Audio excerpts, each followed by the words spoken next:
championship final of the women's 200. And Shelly-Ann Fraser-Pryce is on her horse, and she is gone. Look on the outside, but here comes Shericka Jackson. She leads off the turn. Look at that white leg sock on the left of your screen, though. Here comes Gabby Thomas. Gabby Thomas is not going to be dominated here. Thomas is going to get another national title. 21:59. That is a new world lead.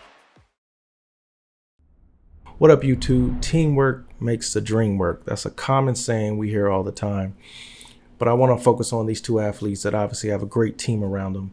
And it worked.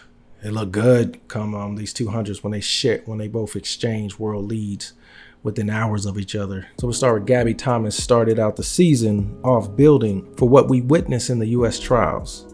You know, this is her finishing in the back of the pack in 100 meters at the LA Grand Prix race, I believe, this past couple, or I believe it was 2 months ago. Some could say she lost a step, but we know little about her process. We don't know what she's going through, meaning what her training process is and what her training cycle is.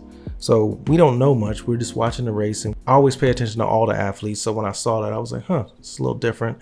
I would love to know, or I'm interested to know what type of cycle she is and how the year goes, because we never know. We don't always know for sure, you know, what an athlete and their coach has planned for the year. Last time I was here, I was injured, and last time I was in this mixed-zone talking to you, I was crying because of my injury. But I've come a long way since then. I finished that season pretty strong, so even just coming back from that injury that year was really healthy for me. And then this year, we've learned a lot. I've been a little bit more conservative in my training and my race schedule, and so just giving me the opportunity to come out here and just have the chance to win. But I feel really fit, really sharp, and really healthy, and I'm really excited. It feels really good to come out here and try to take back my crown as 200 meter queen. So I'm looking forward to it. Her race against Sydney in the 400 showed some promise of Gabby that we all know winning the bronze in that championships. I know she had a hamstring injury a couple of years ago, and I watched the interview and she was pretty emotional through it.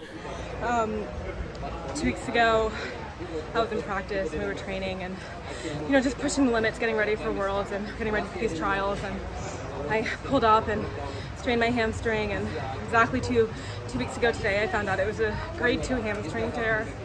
And so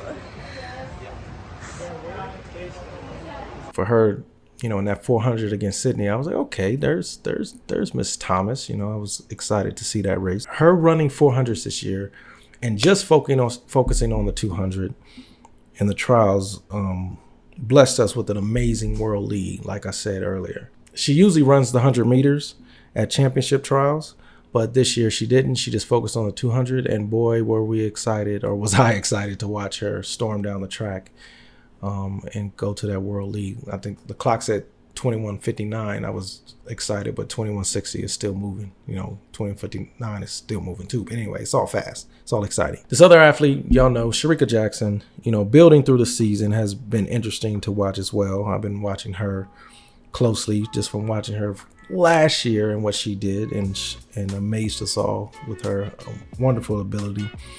I was listening to a documentary on YouTube, a recent documentary of her coach Steve Francis gives some insight in his training philosophy. Him and his brother coach MVP Club. Jamaicans, they've been doing their thing these past couple of years, which is exciting. If you didn't see the documentary, check it out in the description. Her loss in the 100 meters to Richardson this year didn't alarm me. Jamaican women seem to be great as they go through their trials. They seem to get fast and they peak at the right time as they go, again, like I said, through their trials. And she didn't seem alarmed either. They're always on top. The Jamaican women are, or at least those, Shericka. I'm obviously thinking about Elaine Thompson, but I know she switched coaches. If you watch the documentary, he dropped some nuggets about that, or some insight about that, not really nuggets. Are you looking forward to Budapest? Definitely,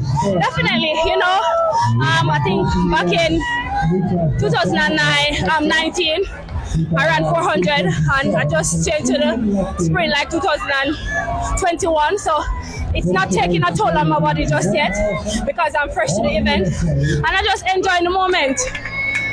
So what I've learned from the team that's around these athletes, I obviously, have a team. I have Jade, Oh wait, I gotta show y'all. Swift Family Photography. That's me and my wife. It's another team thing that, you know, I'm used to being a part of a lot of things, and I've been blessed to be a part with my wife and Jade being my athlete. So team is very important.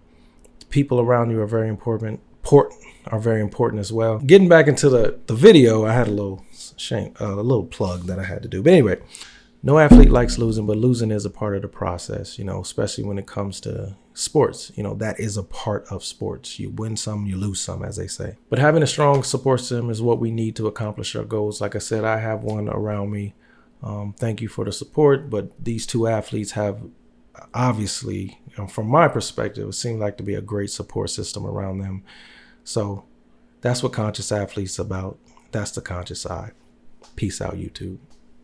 Hey folks, thank you for watching.